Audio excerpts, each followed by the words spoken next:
எங்க போனாலும் ஷால் போட்டு போகணும். ஏன் ஷால் போடாம போனா இது தப்பு நடக்காதா?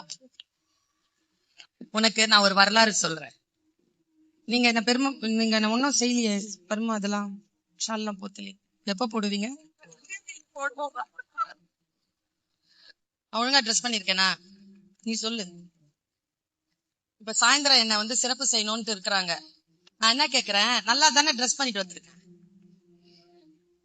எதுக்கு மேல ஷால் போடுறீங்க? எதுக்கு? இருங்க நந்தினி, நீ சொல்லு, எதுக்கு போடுறாங்க? ஒரு மரியாதை. அவ்வளவுதான், போ. நான் கேட்ட கேள்வி வரலையே.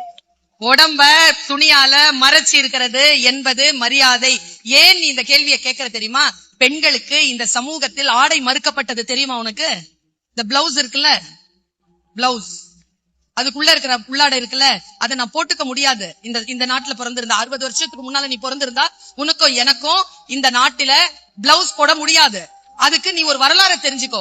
முலை வரின்னு பேர் அதுக்கு. நீ இந்த கேள்வியை கேட்டுட்டங்கிறதுனால நான் சொல்றேன், எந்த உடம்புல என்ன அளவு இருக்கிறதோ அந்த அளவுக்கு நான் லக்ஸுரி டாக்ஸ் கட்டினாதான் அதை மறைக்க முடியும்.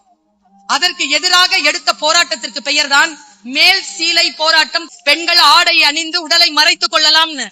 உன் உடலை மறைத்திருப்பது என்பதுதான் உனக்கான சுதந்திரம். நந்தினி கிட்ட ஒரு கேள்வி கேட்கிறேன். இந்த சமூகத்துல ஹையஸ்ட் போஸ்ட் இருக்காங்கல்ல, கல்வி, அரசியல், நீதிபதிகள், பத்திரிகையாளர்கள், எந்த போஸ்ட்லயும் பெண்கள் பாரு, அவங்களுடைய ட்ரெஸ்ஸிங் சென்ஸ் பார்த்திருக்கியா? அவங்க உடலை ரொம்ப காத்திரமாக மிக கடுமையாக மறைத்திருப்பார். என்ன தெரியுமா?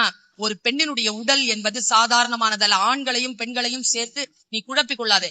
உன்னுடைய உடல் இருக்குல்ல, இந்த இயற்கை கொடுத்த அதி அற்புதமான வரம். முதலில் நீ அதை மரியாதை செலுத்தினால் அதை உன் கட்டுப்பாட்டுல வச்சிருப்ப. அது யாருடே உனக்கு காட்டுறதுக்காக இல்லடா என் உடம்பு என்று நீ எப்பொழுது நினைக்கிறாயோ அப்பொழுதுதான் நீ சுதந்திரம் பெற்றவளாக இருக்கிறாய்.